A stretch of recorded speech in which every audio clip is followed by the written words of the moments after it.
राधे राधे। आप सभी का हमारी YouTube चैनल कथासुर में स्वागत है। इससे पूर्व हमने श्रीमद् भागवत के प्रथम स्कंद के 9वें अध्याय के बारे में सुना कि किस प्रकार युधिष्ठिर भीष्म जी के पास जाते हैं और भगवान श्री कृष्ण की स्तुति करते हुए भीष्म जी अपने प्राणों का त्याग करते हैं। युधिष्ठिर अपने भाइयों पांडवों समेत भगवान श्री कृष्ण के साथ भीष्म जी जहाँ पर बाण शैया पर पड़े हुए थे वहाँ पर गए और उनके पास जाकर बैठे। उनको देखकर भीष्म जी ने धर्म और आश्रमों के विषय में कुछ बातें कही और उपदेश किया। इसके बाद भीष्म जी की आंखें भगवान श्री कृष्ण के विग्रह पर टिक गई और उन्होंने भगवान अनंत श्री कृष्ण की वहाँ पर स्तुति एवं उपासना की।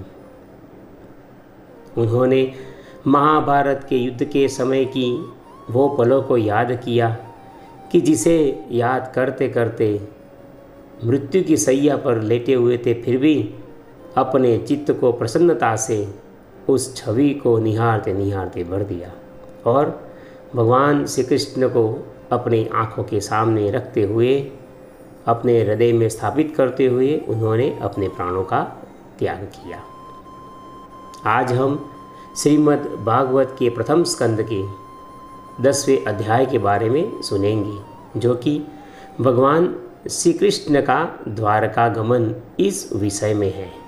शौनक जी ने पूछा, वे सूत जी से पूछते हैं, कहते हैं कि धार्मिक शिरोमणि महाराज युधिष्ठिर ने अपनी पैतृक संपत्ति को हड़प जाने के इच्छुक आतताइयों का नाश करके अपने भाइयों के साथ किस प्रकार से राज्य शासन किया और कौन कौन से काम किए, क्योंकि भोगों में तो उनकी प्रवृत्ति थी ही नहीं, तो किस प्रकार से उन्होंने आगे का निर्वाह किया, इस विषय में आप हमें कुछ कहें। सूत जी कहते हैं, संपूर्ण सृष्टि को उज्जीवित करने वाले भगवान श्री हरि परस्पर की कालाग्नि से दग्ध कुरुवंश को पुनः अंकुरित करके और युधिष्ठिर को उनके राज्य सिंहासन पर बैठाकर बहुत प्रसन्न हुए। भीष्म पितामह और भगवान श्री कृष्ण के उपदेशों के श्रवण से उनके अंतःकरण में विज्ञान का उदय हुआ और उनकी भ्रांति मिट गई। भगवान के आश्रय में रहकर वे समुद्र पर्यंत सारी पृथ्वी का शासन इंद्र के समान करने लगे। भीमसेन आदि उनके भाई थे, वे उनकी आज्ञा का पालन करते थे और युधिष्ठिर के राज्य में हर पल हर समय ऋतुएं अपना प्रदान दिया करती थी। उनके राज्य में आवश्यकता अनुसार यथेष्ट वर्षा होती थी। पृथ्वी में समस्त अभिष्ट वस्तुएं पैदा होती रहती थी। बड़े बड़े थनों वाली बहुत सी गौएं प्रसन्न रहकर गौशालाओं को दूध से सींचती रहती थी। नदियाँ, समुद्र, पर्वत, वनस्पति, लताएं और औषधियाँ प्रत्येक ऋतु में यथेष्ट रूप से अपनी अपनी वस्तुएं राजा को देती रहती थी। अजातशत्रु महाराज युधिष्ठिर के राज्य में कभी भी किसी भी प्राणी को आदि व्याधि अथवा दैविक, भौतिक और आत्मिक क्लेश नहीं होते थे। इस प्रकार युधिष्ठिर शासन कर रहे थे। तब अपने बंधुओं का शोक मिटाने के लिए और अपनी बहन सुभद्रा की प्रसन्नता के लिए भगवान श्री कृष्ण कई महीनों तक हस्तिनापुर में ही रहे। फिर जब उन्होंने राजा युधिष्ठिर से द्वारका जाने की अनुमति मांगी, तब राजा ने उन्हें अपने हृदय से लगाकर स्वीकृति दे दी।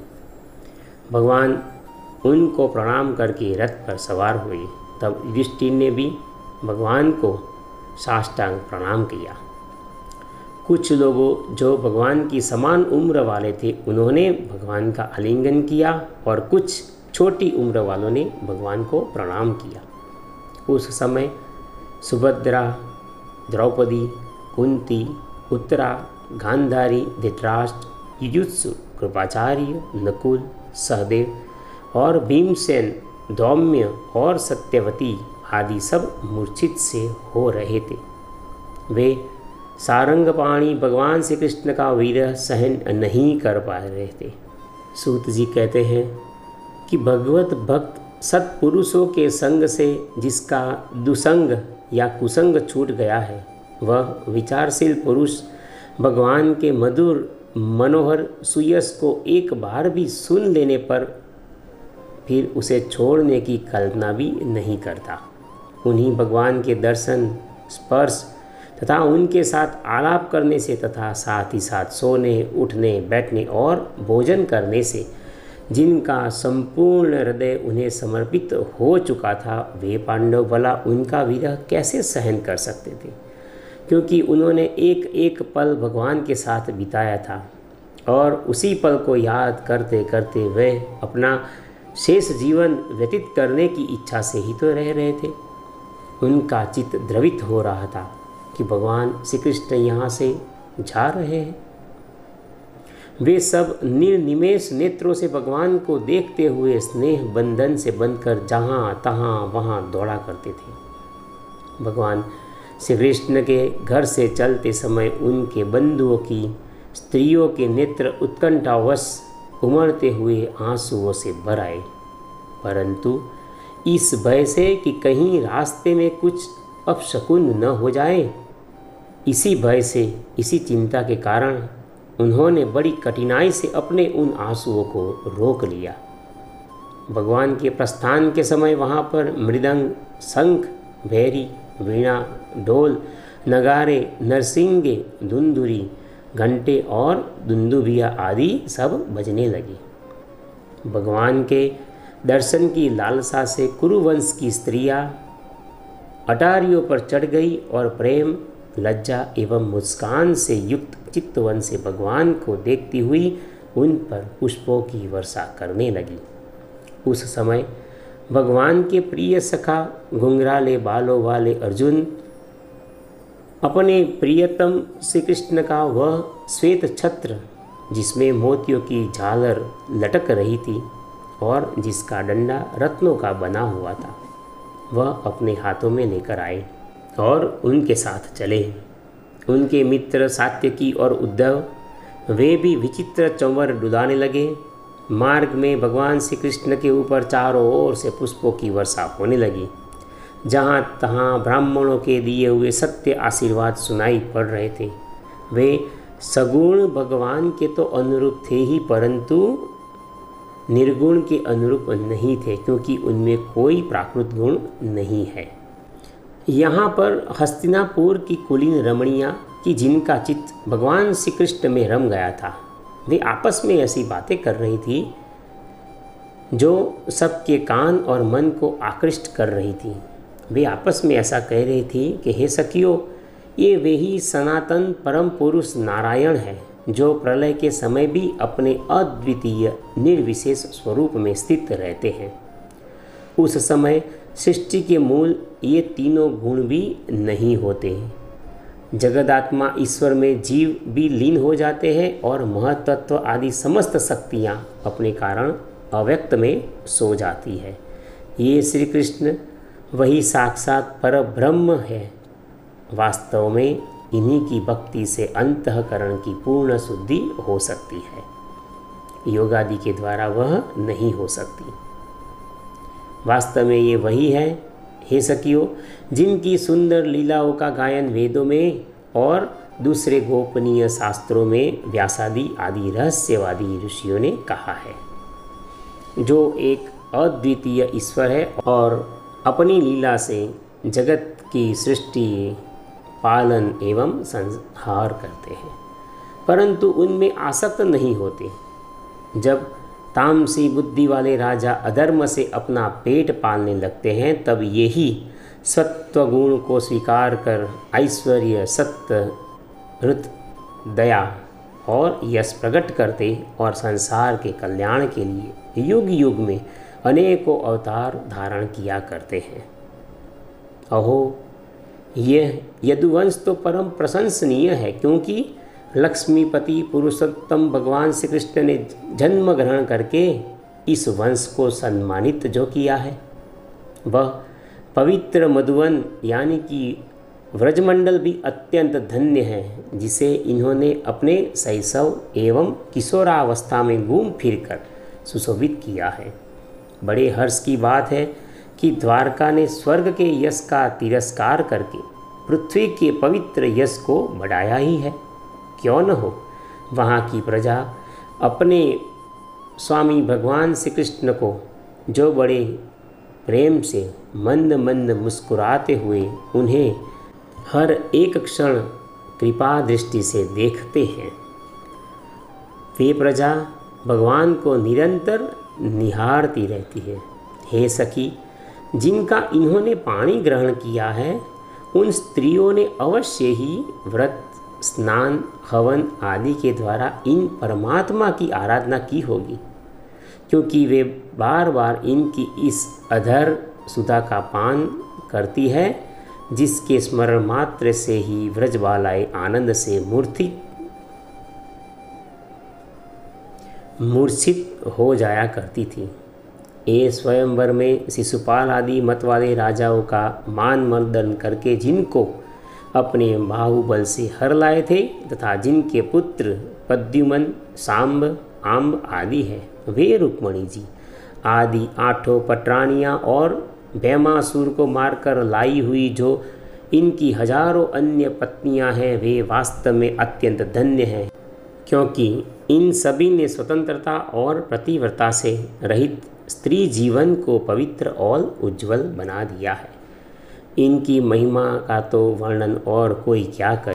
इनके साक्षात स्वामी कमल नयन भगवान श्री कृष्ण हैं, जो नाना प्रकार की प्रिय चेष्टाओं तथा पारिजातादि आदि प्रिय वस्तुओं की भेंट से इनके हृदय में प्रेम एवं आनंद की अभिवृद्धि करते हुए कभी एक क्षण के लिए भी इन्हें छोड़कर दूसरी जगह नहीं जाते।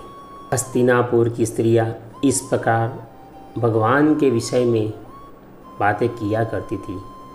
तब भगवान श्री कृष्ण उनकी तरफ देखते हुए मंद मंद मुस्कुराते हुए वहाँ से विदा लेकर चले गए और उनका अभिनंदन करते करते वहाँ से विदा हो गए। अजातशत्रु युधिष्ठिर ने भगवान की रक्षा के लिए उनके साथ कई हाथी, घोड़े, रथ और पैदल सेना उनके साथ कर दी। उन्हें स्नेहवश ये शंका हो गई थी कि रास्ते में कहीं शत्रु इन पर आक्रमण न कर दे, क्योंकि मनुष्य वेश में मनुष्य के स्वभाव के कारण युधिष्ठिर को ये चिंता हो गई थी। भला ये भी हो सकता है कि जिसके नाम से भय भी भयभीत हो जाता हो उसे कोई भयभीत कर सकता है। फिर भी प्रेमावेश के कारण युधिष्ठिर को ये चिंता हुई और उसने भगवान के साथ इतनी सारी सेना उनकी रक्षा के लिए भेज दी। भगवान श्री कृष्ण के प्रति सुदृढ़ प्रेम के कारण कुरुवंशी पांडव सभी उनके साथ कई दूर तक चलते चलते चले। वे लोग भावी विरह से बड़े व्याकुल हो गए थे। भगवान श्री कृष्ण ने उन्हें बहुत आग्रह किया कि अब आप यहाँ से लौट जाएं, क्यों कि अब तो मुझे द्वारका जाना ही है। लेकिन पूरा दिन सुबह से लेकर शाम तक, रात को सोते हुए समय तक वे भगवान को पल पल निहारते रहते थे। उनकी आंखें आंसुओं से भर आती थी। वे भगवान का विरह सहन नहीं कर सकते थे, किंतु भगवान ने उन्हें फिर से समझा बुझाकर उन्हें आशीर्वचन प्रदान करके वहाँ से लौट जाने के लिए कहा। इतना आग्रह करने के बाद जब भगवान श्री कृष्ण ने उन्हें विदा किया और वे सात्यकी, उद्धव आदि मित्रों के साथ द्वारका की यात्रा करने को निकल पड़े। शौनक जी, भगवान किस रास्ते से द्वारका तक पहुँचे ये आप सुनिए। शौनक जी, वे कुरुजांगल, पांचाल, सुरसेन, यमुना के तटवर्ती प्रदेश, ब्रह्मावर्त, कुरुक्षेत्र, मत्स्य, सारस्वत और मरुदंड देश को पार करके सौवीर और आबिर देश के पश्चिम आनर्त देश में आए। आज के गुजरात में यह द्वारका नगरी स्थित है। उस समय अधिक चलने के कारण भगवान के रथ के घोड़े कुछ थक से गए थे। भगवान जिन जिन मार्गों से गुजरते थे उन मार्ग में स्थान स्थान पर लोग उपहार आदि के द्वारा भगवान का सम्मान करते और पूजन करते। फिर सायंकाल होने पर भगवान रथ पर से भूमि पर उतर आते और जलाशय पर जाकर संध्या वंदन आदि करते। यह उनकी नित्यचर्या थी। यहाँ तक श्रीमद् भागवत के प्रथम स्कंद का 10वां अध्याय विराम लेता है। आप सभी से नम्र निवेदन है कि कृपया आप हमारे वीडियो को लाइक कीजिए और हमारी चैनल कथासुर को सब्सक्राइब कर दीजिए। इसके बाद हम 11वें अध्याय के बारे में सुनेंगे। राधे राधे।